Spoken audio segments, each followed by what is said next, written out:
Hello there, everyone. This is Mitch Goldberg. We are live. Welcome to the week's Monday episode of Be the Boss of Your Money. Hope everybody had a great weekend.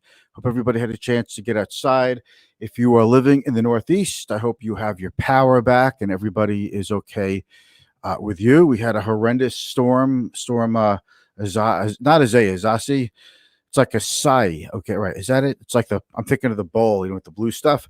So, welcome back. It's Mitch Goldberg here. We are talking about money. We talk about business. We talk about politics, but it all has to do with personal finance, investing, and basically making you the best version of your financial self that you could possibly be. It takes a lot of effort. I call this show Be the Boss of Your Money, because I want you to be the boss of your money. We're talking about something today that I wasn't going to originally speak about, but the sector rotation dictates that we have to talk about this. When you see the Dow up over 350 points and the NASDAQ go down over 40 points, there is definitely something afoot in the air. And we're going to do a quick rundown on today's market news. I'm going to tie it all together and make you the boss of your money. So we're going to roll the real quick intro and we're going to dive right in. You're going to want to stick around for this.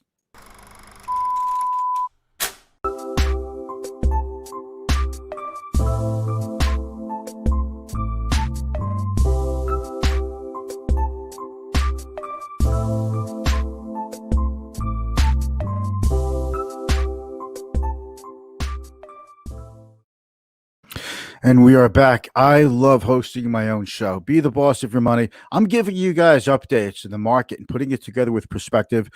You're not going to get this anywhere else. I put my all into this, and I really want to make sure you have a very firm grasp of what's really going on in the market, what should continue, what might not, what trends you need to pay attention to. We're going to talk about personal finance. We talk about credit cards. Look, we talk about a lot of things. Right now, I want to give you the scoop. Here's what we're talking about today, okay? If you see right here, the Dow is up. Here I am over here on the side. Okay. Dow is up 357 points at 1.3%. Okay, not far from the 28,000 mark. The S&P was up 9 points, up a fraction of a point. And the NASDAQ was down. Small caps were up. The VIX was, we'll call it flat. That is a very, very small move for the VIX. The VIX usually, if is usually up like or down between 3 and 5% per day. But the fear gauge is telling you that it's a pretty quiet day today. Not a whole hell of a lot going on. But what is the story behind the market? The Dow was up a lot. Good day. I wouldn't say, 1.3% is a crazy day, but generally speaking, moves 1% or more in either direction of any major index I pay attention to. 2% definitely gets my attention, though. Why was the S&P only up fractionally? Because the S&P, the biggest stocks in the S&P are tech stocks, which leads me to the NASDAQ. Why was the NASDAQ down? Because tech stocks were down, and it looks like money shifted, rotated into industrials. That's what we mean by sector rotation, because money goes into one area, kind of like when you squeeze a balloon. The part of the balloon that you squeeze obviously compresses, and another part of the balloon bulges out, and then you let go, and the air leaves the bulgy part and goes to the part that you squeeze, and it's like moving around. The air is moving around from different parts of the market. So the NASDAQ hit an air pocket. Tech stocks in particular hit an air pocket, and you see Microsoft and other stocks come down. That's why the S&P was only up fractionally, because it's such a heavy weighting of tech stocks. The Dow has a lower weighting of tech stocks, which is why that was able to go up with a heavier weighting toward industrial and energy. Okay, S&P is a very small amount of energy exposure, like Chevron, ExxonMobil, and Energy was the best performing part of the day. So the S&P got hit with a double whammy. They benefited less than the Dow from the rise in energy stocks, and they were hurt by tech stocks, which is the biggest part of the S&P. All right, Russell 2000, that's Russ 2K over here. Up 1%. not a bad day. That means between the Dow Industrials going up and the Russell 2000 going up, I kind of have this is like my little indicator too, by the way. When I see the Dow Jones Industrial Average and the Russell 2000 both go up and the NASDAQ goes down, that tells you money is moving into more economically sensitive stocks, cyclical stocks.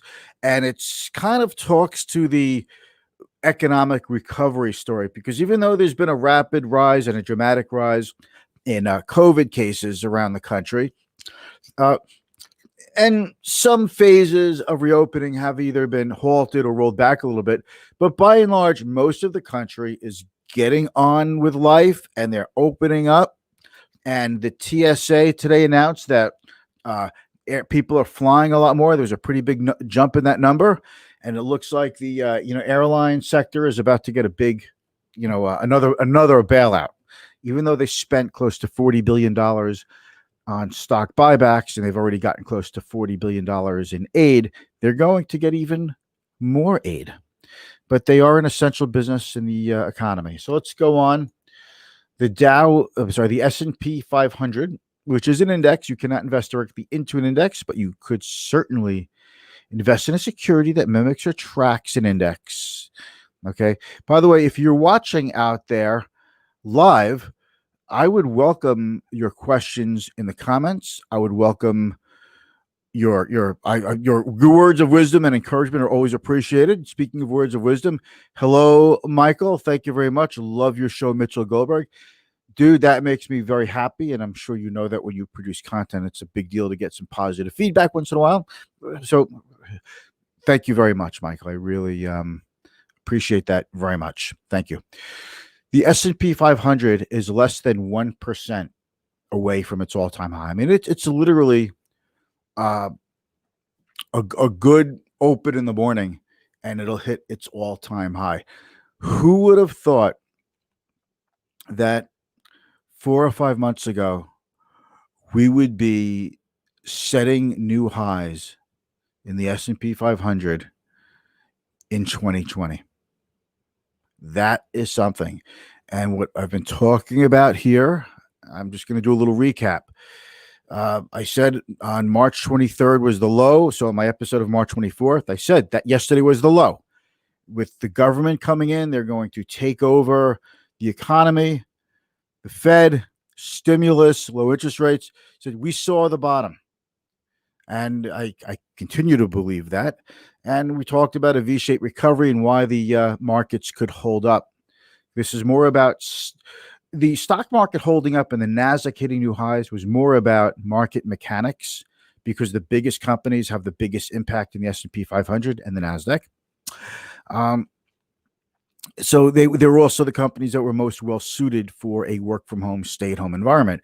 But now we're shifting to the industrials, but the big tech stocks, they didn't really back off a lot. So let me show you some of the industrials. United Airlines up 9%. By the way, these are the stocks right on my dashboard. If you want to know what my dashboards are, I'll be happy to tell you. FedEx has been on a run. I mean, that is, what was it, like $150 a week ago? Up just about 200. American Airlines up 7%. Boeing up almost $10 a share. Cummins Engines, Caterpillar, Southwest, Wabash, let's say truck trailer company, United Rentals. I mean, these are heavy duty, deep cyclical companies. And then we take a look at the FANG. We call it Mr. FANG. That's the M is for Microsoft. Okay. But it's Facebook was off a little. Facebook just jumped from like 220 to 270 in a very short amount of time. So, if it backs off a few bucks, we really can't complain. Apple was up again. Amazon backed off a tiny bit. Netflix off over 2%. That gets my attention. Microsoft up about 2%. Google, Alphabet off barely. But you could see why the tech stocks in the NASDAQ was down, and you could see why the S&P at least was flat, even though more stocks were up than down today. That it was good breadth in the market, more in terms of winners and losers. But it's hard to fight the big ones because the S&P is a market weighted index. And lastly, this is my most important dashboard. Just tells you who's winning And you take a look at energy was at the top of the day. Energy is like, I think, 6% of the S&P 500. It's really down a lot. And it looks like coffee. It looks like, value really, not looks like, value really shined today. Energy, industrials, financials, good day for the V-shaped recovery crowd. Okay. And then you see at the bottom, technology, communications, healthcare. Yeah, it was a tough day for healthcare. Biotech stocks in particular got hammered today. Why would they get hammered when we could have vaccines? Well, first of all, how many vaccines do we really need? And just healthcare is something that does well when it shines more when the economy is doing worse. When the economy slows down or goes into a recession like we're in now, you still have to go to the doctor, take your drugs, your meds. You still have to take care of your health. So their earnings typically hold up better in a recession than cyclical, economically sensitive companies. But if the economically sensitive companies are expected to do better, then that means people will sell those healthcare stocks and move some of that money into the industrials and building materials and consumer discretionary. So that's what sector rotation that was all about. So this ties into what I want to talk to you about. Sector rotation is one of the most important things, in my opinion, that you could know about investing. And when you have sector rotation that can last for a long time, it's a very powerful market force. So if you think about it this way, people have been saying that tech stocks are going to give up the ghost and stop being the leaders now for about 10 or 11 years. It hasn't happened yet. So everybody's called for that has been wrong. I'm all for rebalancing. I'm all for taking some profit here and there. But, I'm not all for the all or nothing decision. But it does look like the tech stocks kind of, to me, had a blow off top. They just went vertical. The chart just went vertical. It's the international sign language for vertical. And maybe, too much at this point. And if the economy gets better, if we get a vaccine even, people want to rotate back to those companies that got pummeled because of the virus. So that is sector rotation. It's a very important part of the stock market. It's a very important part of how the stock market works. And what I've said in the past is if we see, for example, I said if we see a vaccine, that could actually be negative for the market because that could really take away the impetus to own the tech stocks, the super large stocks, these mega cap stocks. So they could go down while the other industrial and economically sensitive stocks could go up. But they're not, a lot of them, they're just not big enough to hold up against the other ones. I'll give you an example. I think Apple is, last I checked, like a $1.9 trillion market cap. 1.9 trillion.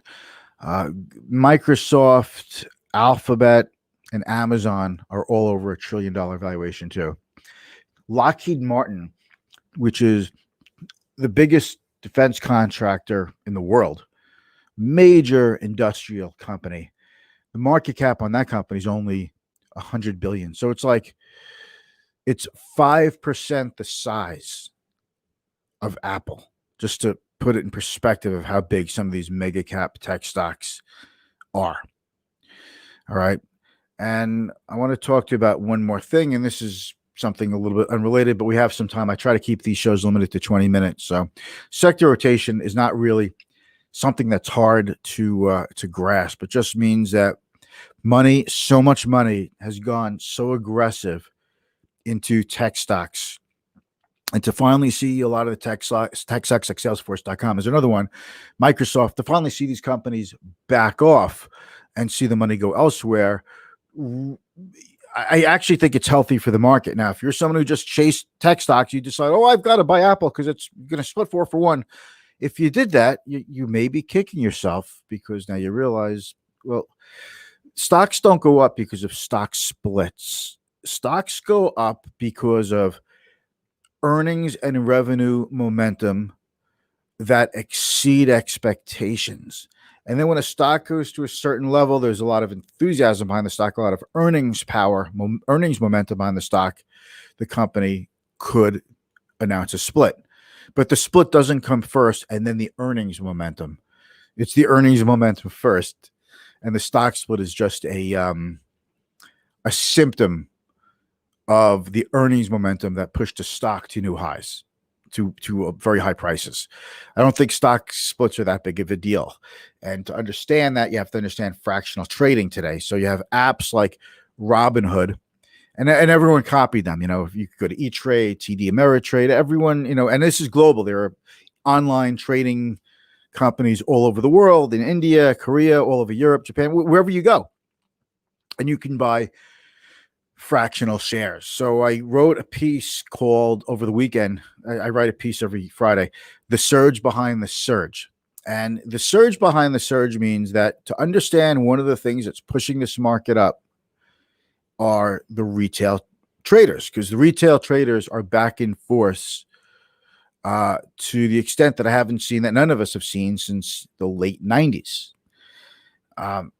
So they're back, and it's a good thing that they're back. We want more market participants. We don't need a market that's just wholly and only institutional money, even though institutional money, believe it or not, is actually money traded on behalf of mostly retail people, like pension funds, endowments, mutual funds, ETFs, that sort of thing. If you trying to, I know I'm a little wordy today, but so anyway, you have the retail trader coming back, and the way I describe the retail trader is, especially using the apps that offer fractional shares, instead of calling it a sea of money going into stocks, and some of these are funky stocks. Like I spoke a week and a half ago about Kodak up over 400% in one day, and I told you that there's something fuzzy about that, something funky. The news. The stock went up right after the CEO bought like 47,000 shares, or was awarded 47,000 shares. And now the regulators are looking at it, and now they might not even get this big $750 or $760 million guarantee to manufacture pharmaceutical compounds domestically. And the stock has plunged since then. But these are the things that happen. I'm not saying Robinhood traders only trading stock like Kodak. They do get into the airlines and other names. But the way I look at this is, don't think of the online trading that's exploded in popularity as an ocean of money. Look at it like a gazillion drops that make up the ocean, because that's what it is. It's just a gazillion drops of water that makes up the ocean. I don't know. It sounded better when I wrote it. But if you want to see the piece, let me know in the comments. And actually, you know what? I posted it on my Facebook profile. I posted it on my LinkedIn profile. So just take a look at my LinkedIn profile, scroll down my posts, and you'll see it within 3 or 4 or 5 posts. All right. So that's really about it. Sector rotation is the theme of the day. Dow up, small caps are up. Small caps are economically sensitive, and yet the Nasdaq was down, techs were down. Today was such a strong rotation that I think it has staying power, and I think that's something that you want to participate in. Oh, lastly, this is why I've been saying, if you want to invest properly, you need to own both. The stocks that do well with work from home, stay at home, and the industrial stocks, economically sensitive stocks. You need both. And I hope you have both. If you have any questions about your portfolio, you are welcome to reach out to me. I'm going to end this broadcast. I'll see you soon. I'll see you tomorrow.